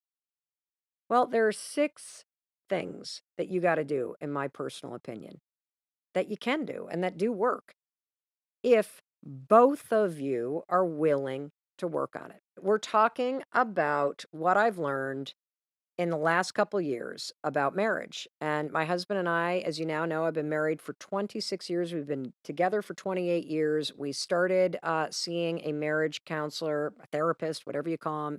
He's amazing. Dr. Cooper. I love this man. Thank you, Dr. Cooper, if you're listening. I want to share with you kind of 6 observations that I have from my personal experience about why it matters, why it's important to work on it, and what you need to do if you do want to repair a relationship that's broken or you want to improve and continue to grow together. So the first thing is you have to be intentional and say to yourself, "I am going to turn this around. I'm going to make it better." Because there's no half assing your marriage. You have to decide to make it better. Wishing it were better is what you're already doing. And it's very different than committing to make it better. Nothing in life is going to change until you make a decision to change it. And then you have to schedule in what you're doing with your partner to change it. And see, I look at marriage as this sort of like living thing. It's like a container in which you and your partner either grow or you wither and dry. I know that sounds like brutal and dramatic, but it's true. And if your marriage or your friendship matters to you, make it a fucking priority. It's really simple. If you want anything to grow, I mean, this is common sense. You got to care for it. You have to tend to it. You got to water it with kindness, with interest, with support. You have to tend to both your and your partner's ongoing growth. I mean, it's critical to your marriage. And I've said this a bazillion times, and I'm going to keep reminding you our marriage is not perfect. It's not the ideal. It is ideal for us. And I've already shared with you that there were years that are wonderful, where we were wonderful to each other, where we were together all the time and investing in each other's growth and growing together. And then there were those years that sucked. We caused each other a lot of pain. And I want you to view the painful stuff in a relationship like weeds in a garden. Over time, if you're not careful, those weeds, they fucking take over. So do not ignore the little shitty stuff because weeds, they start out as this tiny little thing. And then have you ever noticed you like go away from your garden for a couple days and it rains and then the sun comes out and these teeny little weeds are like 5 feet tall? That's the little shitty, irritating stuff. Talk about it. Ask for what you need. Clear the air. Do not harbor resentment. And I'm telling you, therapy, if you can afford it, get yourself to therapy. It is a gift. You know, Chris and I were already talking to an individual therapist, but that's not working on your marriage, by the way. That's working on yourself. And you should work on yourself. But it wasn't until we came together and made it a priority that things really started to shift. And one of the things that I love about talking to a therapist is that for me, I get more out of a 45-minute call with a therapist. We have never met our therapist in person. We do the entire thing virtually. But hitting the pause button every other week to truly unpack something that happened between the two of us. Listen to one another. That's the hard part for me, I'm learning. To learn about one another. This is better than any damn date night could ever be. Because we're not just like going out and having time alone, we're actually investing in our growth. That's very different than having a steak and a bottle of wine. Like we're digging out the weeds in our relationships so that things can blossom and bloom so that when we do go out for that meal and that night out, it's actually more than just a dinner date. It's something that has real depth to it. So for you, if you can't afford therapy, I totally get it, but I totally understand. I have been in that place in my life. There are free online courses you can take together. There are books that you could read together. In fact, the episode that we just released, Dr. Nicola Pera, her brand new workbook, How to Meet Yourself, is a guided journey through knowing yourself better. You could use that. $25. Use that to make your marriage better. So there are things that you can do if you get intentional. So, number 2, this is also something that is critical. It seems like common sense, but you got to do it. You got to develop a genuine sense of interest again in the person. You were interested when you first met them. Remember that? But I bet along the way, you started to decide, oh, I know everything I know about this stupid person. Ugh, there they go again. Eye roll. Well, in therapy, I learned a lot about Chris that I didn't know. And I'm going to say it again. In therapy, I learned a lot about my husband that I didn't know. And I'm talking 24 years into marriage, things that I didn't know. I'm not talking about deep, dark secrets. I'm talking about the way that his thoughts and his feelings impact him.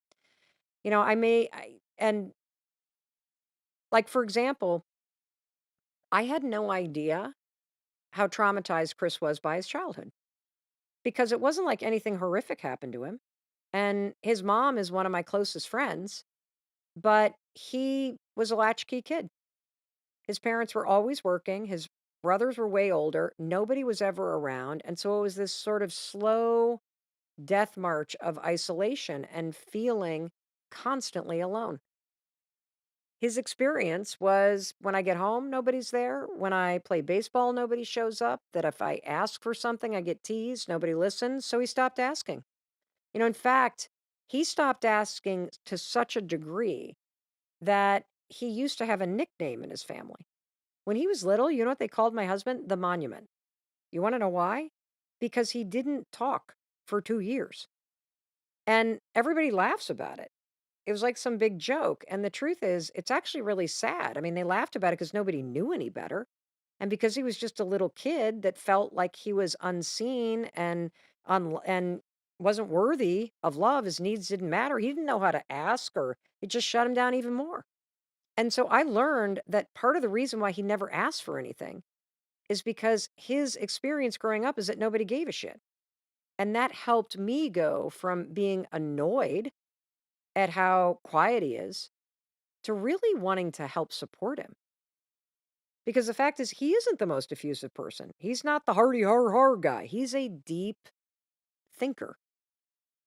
And being interested, yes, it means be interested in somebody's hobbies. Be interested in what happened to them. Be interested in what they're saying. But it also means be interested in learning more about them as a human being. And we're all guilty of assuming we know someone just because we've known them for a long time. So, starting today, here's how you can apply this. Assume, starting today, that you don't know a lot about the person that you're with, that there's a whole part of them to discover.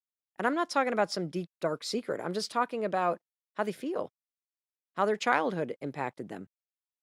Just think about yourself for a minute. When I think about how much I've changed, my God, in the last 4 years, emotionally, spiritually, mentally, I've lived that in my own mind and body. Unless you talk about it and listen to each other, you're not going to know that. I can give you another example of how little we know about each other. So when I was hosting this daytime talk show, we did an episode where Chris was on, and there was this like marriage expert relationship person. And Chris revealed on national television that when it comes to being intimate, he prefers to have sex in the morning. I had been married to the guy for 22 years. I had no idea that's what he preferred.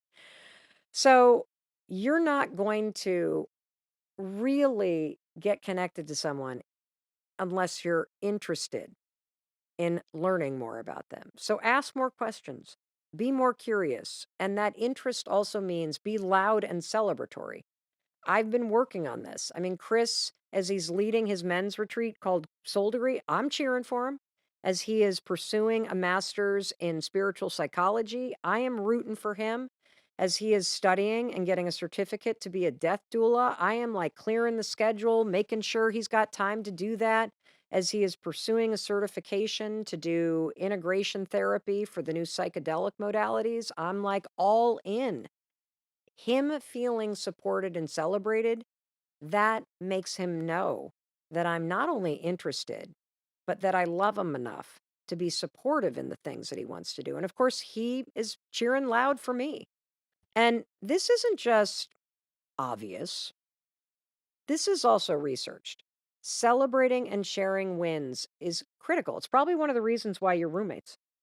You need to start pointing out what's going right instead of griping about the shit that's going wrong.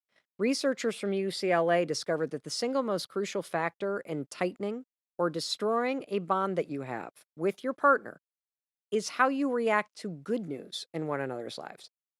How you react to good news, based on research, way more important than how you react to any bad news. And here's why. You see, researchers found that celebrating your partner gives your partner an emotional lift. Whereas playing down big news, like, oh, that's okay, it leaves a lasting chill. And so you can start implementing that practice immediately. The next time your partner has something good happen, big or small, celebrate that shit. Show them how proud you are. Give them a high five, hug them. And if they don't have something amazing going on, freaking call it out. Thank you for taking the dog out. Thank you for doing this. The small things really matter because when they're ignored, those small things become weeds and resentment that grow and that separate the two of you. Now, the third thing, we did an entire episode on this. I call it Get on the Fun Bus. I'm serious. In therapy, one thing that I said over and over to Chris is this: our life is too serious, man. I am so sick and tired of talking about all this serious shit. I am tired of the problems. I am tired of just feeling like life is a grind. We need to have more fucking fun. And the thing about fun, and we talked about this on the episode about having fun with your family around the holidays, is you're not having fun unless you plan to have fun. I think we all make the mistake of thinking that, oh, fun has to be spontaneous. No. When you were little, your parents planned all the fun shit you did. And so you got to get serious about inserting fun again. In fact, I want to share a story with you. This is how important this is and how this simple concept infuses a dead relationship with new energy. It infuses that roommate syndrome that you may be feeling with this new rhythm and fun that can happen. Instead of that slow quitting, you can pick up the fun again and start to reinvest in each other. And I'm telling you right now, the more that you can bring fun back into your relationship, just like you did when you were dating in the beginning, remember those days? There's a reason why dating is fun because you're planning fun things to do. Just this past weekend, we had flown from southern Vermont to Northern California to go to a business meeting. And we had 90 minutes before we had to get to the start of this business meeting. And as we're driving from the San Francisco airport, I'm like, oh my God, have you ever seen the Redwood Forest? I think Muir Woods is right here.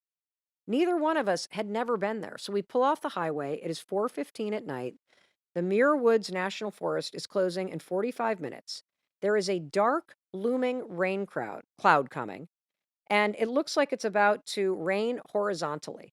We drive straight to Muir Woods with 30 minutes to spare. We were the only ones there. It was so fun. And there were this dark, cloudy sky, so it felt like we were in a Hobbit movie. We hadn't planned it. It was so fun. And it reminded me we need to do more of that. So, the fastest way to create more energy, go see a great movie, go exercise or hike together, take dancing lessons, cook something new. check out a concert, head to a theme park, ride a roller coaster, go skinny dipping. It doesn't matter what you do. Do something that you used to do when you were dating. Just make it fun. And what if your partner doesn't want to do any of these fun things? Total bump on the log. All right. Well, when we come back, I have somebody who's struggling with that, and we're going to hear her question next. All right. Welcome back. I'm Mel Robbins, and we're talking about the things that I have learned after being married for 26 years and being in and working with a marriage therapist with my husband for the past 2 years. And so we've covered a couple of them. And now I want to address a question that I am getting a lot. And this one comes from a listener named Jen. Hey Mel, it's Jen. How do we continue to move forward through the change process with a partner who's not willing to move forward too, or at least encourage you? There's a huge gap coming, and it's really scary. Thanks so much, Mel. We appreciate everything that you do. You know, I can kind of hear the fear in your voice, Jen. It is scary when you get to a point where you realize that you've grown apart from somebody that you used to know. But first, remember, if underneath all that you still truly love this person and you're willing to work on it, you can absolutely make it better. And it's worth doing the work on. But your question is something that I get a lot. Your partner's not encouraging you, and your partner sounds like doesn't want to do the work. So I'm going to address this, and I want to just make sure that there are two aspects to this question of your partner not wanting to move forward, not wanting to join you, not encouraging you. So there is two situations where that's true, and one of them is not that big of a deal, and one of them is a really big deal. So if you're with somebody that doesn't want to do the things that you want to do, they're not interested in having fun. For example, like let's say my husband really wanted to go to a dude ranch. I personally have zero interest in doing that. I do not want to move forward with that idea. I once went to a dude ranch to celebrate my dad's 70th birthday, and I got bucked off a horse and broke my leg and my tailbone. Not interested in that. However, it is important if you want to go the distance. I believe this so much that you are able to do things on your own and you are supported in that. So it's very different to say that your partner doesn't want to be the plus one in your professional dancing career, or they don't want to be the plus one in your desire to scale Mount Kilimanjaro. That's cool. You should pursue things separately from one another. You should have friends that you go off and do things with. You should have goals and hobbies that are yours alone. But I don't think that's what you're asking. I think what you're asking is, what do I do if I want to work on this, but my husband will not go to therapy? My husband will not address the problems. My partner or wife will not do the work.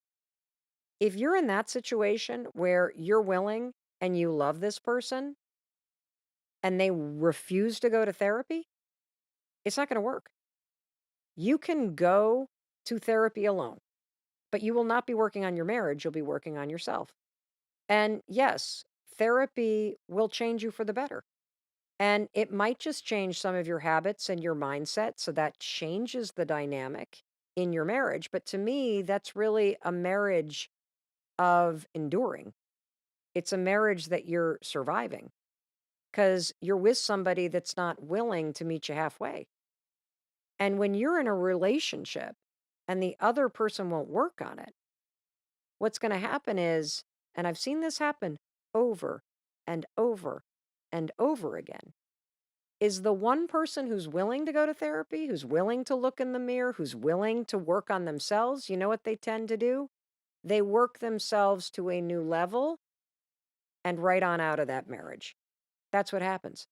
Because if you don't continue to grow with somebody, you're going to grow to resent them. And that is a scary place. But my only kind of recommendation is you got to keep asking. You got to work on yourself. And at some point, there will become a time where you're going to say, it's not negotiable. In order for me to stay in this relationship, you have to be able to do XYZ. And if you can't do those things, then I can't stand this because you're not willing to work on it. And I hope it doesn't come to that. Now, another thing that has made a big difference in our relationship in the last couple of years, bringing us much closer together, is reversing roles.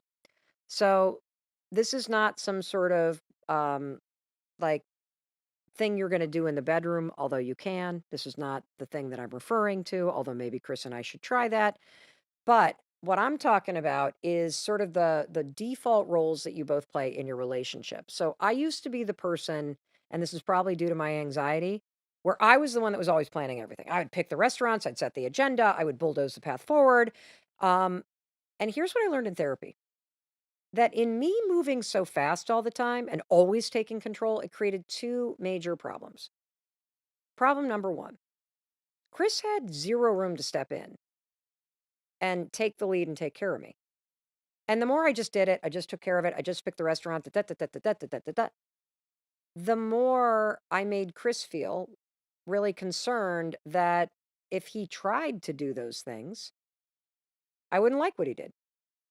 And so my busyness, my proactiveness, my anxiety about it, my just get it done, get it done, get it done, get it done, it literally made his silence and his thinking worse because there was no room for him to do anything. And second, and here's where the real kicker came, I started to feel like everything was always up to me, and that if I didn't do it, nobody would do it. And, it's funny because this dynamic that I created because of my sort of anxious and go-getter nature literally was the reason why this happened. I would do everything and then be like, why the hell are you doing something? Why is it always me doing something? And then Chris would go like, well, because you're always doing something and I never have time to do something. And I would like to do something, but you've already done that thing. And so we were just locked in this. We were physically together, but having a massive disconnection in our emotional experience of being together. And that theme showed up over and over and over again in therapy. In fact, when Dr. Cooper said to us, you guys are great at transaction, you're sequestered emotionally. That's exactly what he meant. That you're great at doing all this shit, Mel. And you're great at doing all your shit, Chris, but you're in your own corners emotionally and you're not aware of how one another is feeling. So, how are we changing that?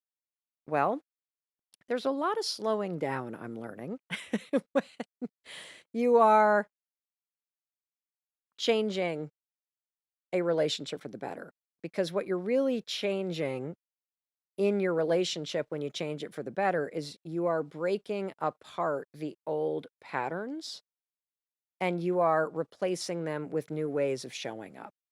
And so, again, it's like habits that you need to break and replace and a muscle that you need to rep. And so, me personally, I'm working on stepping back instead of just racing ahead full throttle. And I am giving Chris the lead on planning and organizing. I mean, the man does design and lead men's retreats, for crying out loud. So, for example, when our anniversary came up, normally I would pick what we're going to do. I would do all this kind of stuff. And, I also noticed that I have this propensity to be like, oh, no, that's okay. You don't have to get anything. Oh, no, no, no, I don't need anything. Let's not do presents this year. And then I'd be pissed off that there were no presents. So the poor guy couldn't win. I told you I was the asshole in this relationship. So I said to Chris, why don't you just take the reins? Don't even tell me what we're doing. And it was incredible. He surprised me and booked this place that was literally less than an hour away from us in southern Vermont. We took a few days off to just unplug and eat phenomenal food and sleep without the dog waking us up at 5:30 in the morning. And Chris surprised me. It was on our 26th wedding anniversary. On that first night with this stunning ring and vows that he had written out. And, the ring was really insane because Chris had not given me a piece of jewelry that he had picked out and bought for me since our engagement ring. I'm going to say that again. In 26 years, Chris had not picked out and given me a piece of jewelry since our engagement ring. I had always pointed things out and told him what to get and again, managed that. And what had happened is a year ago, we were deep in therapy and I was out in Vegas to give a speech and Chris had come with me. And as a lark, one night before we were about to pull into the elevators at the hotel, we walked into this jewelry store and I tried on this crazy ring. And little did I know, Chris had called the store after we left Vegas, got the details, and had a jeweler back home make it. And he had been holding on to it for months, waiting for the right time to give it to me. Now, I, of course, had nothing to give to him, but it was incredible. And, after that experience, I nicknamed him the trip leader because I realized that the moments in life that I feel the safest and the most in love with him are not when he's giving me jewelry, it's when he's the leader. He's blazing the trail when we're hiking. He's setting up camp when we're camping. He is really doing what he does best, which ironically is planning. In fact, he's so good at it, I might never, ever plan a thing again. And one other thing I want to say about that when our 25th wedding anniversary hit, things were so bad between us, we didn't do anything. I mean, imagine making it to 25 years and being in a state in your marriage where you're like, I don't even feel like celebrating. We have so much work to do to find our way back to one another after all the shit that we have been through these past couple years and how far apart we feel from one another and how much resentment has built up. And for him, how much shame and regret. And for me, shame and regret too, that on our 25th wedding anniversary, we didn't do anything. We didn't celebrate. We didn't post about it. We didn't toast. We just let the day come and we let the day go. And so for us to get to a point a year later where he and I have been working hard to truly address the things that went sideways and to hear one another and to be interested in one another's experience and feelings and be interested in showing up and changing, that's what we were actually celebrating. That's why there were new vows. And that's what's possible when both of you are willing to do the work. And so the fifth thing is you got to ask for what you need. It's taken me 20 some years to just ask for what I need. This is a novel idea, but instead of being pissed off at your partner, why not just ask for what you need? It's a lot easier than being angry and annoyed all the time. And I think a lot of us get into trouble. This is that sort of slow, quiet quitting that I was talking about, because we show up in a relationship and we expect our partner to behave the same way we wish they would. And we don't ever fully communicate what we actually need. And they don't ever fully communicate what they need. I gave you the example of us being married for 20 years and me not even knowing that Chris prefers to be intimate in the morning. Never talked about it. Like that's dumb. Why not just talk about it? It just is so obvious. I'll give you another example. I love flowers. I mean, I love, love, love flowers. I have parents that turned a wooded plot of land in suburban West Michigan into this gorgeous, gorgeous perennial garden. And I just love flowers. It reminds me of my childhood. I love taking care of them. I love growing them. And I love buying myself flowers. Nothing makes me happier than going to the grocery store. And if I see a little bouquet of tulips or daffodils, I mean, I'm talking $3, $4. You don't have to like buy the roses. I just love having fresh flowers in my house. And when Chris goes to the grocery store and he buys a bundle of tulips for me, it's like, oh my God, you were thinking about me and you know this about me. It took me a long time to tell Chris that. Do you know what was happening instead? For years, when I would travel, I would take off on a Monday to go give a bunch of speeches. I'd return home on a Friday, like a lot of you do that travel for work, that are road warriors out there. And I would come home, and you know what would be on the kitchen counter when I got home? A vase full of the dead flowers that I had bought for myself that nobody in the family had bothered to pull out of the vase while I was gone. And when I would walk in and see those dead flowers, that was a sign to me that nobody even thought about me while I was gone. Nobody was expecting me to come home tonight. Nobody was excited for me to come home. And so one day I said to Chris, you know, it would mean a lot to me if when I come home from a business trip, or hell, whenever you go to the grocery store, if you just picked up flowers. Because when I see, I'm talking grocery store flowers, people. I'm not talking go to the florist. I'm saying the bare minimum. When there's a little bundle of tulips sitting in a plastic vase on the counter or a mason jar, it makes me know that you're thinking of me. And I'll tell you, that's all it took. Every time the man goes to the grocery store, he returns with flowers, and it puts the biggest freaking smile on my face. So ask. Instead of punishing somebody, instead of quietly quitting, get loud about what you want. And in return, ask your partner to get loud about what they need from you. Don't assume that you know your partner's love language or what they wish that you were doing. Just ask them and start doing it. And finally, this is a big one. Assume good intent.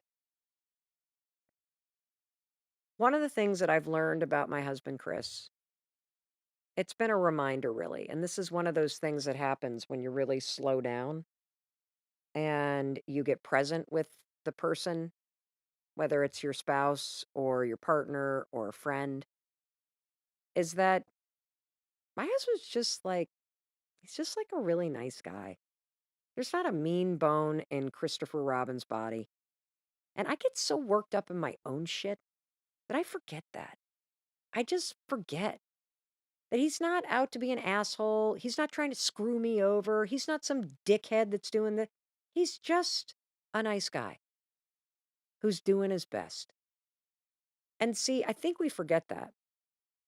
If you deep down still love the person that you're with, but there's all this crap that's built up, find your way to anchor there.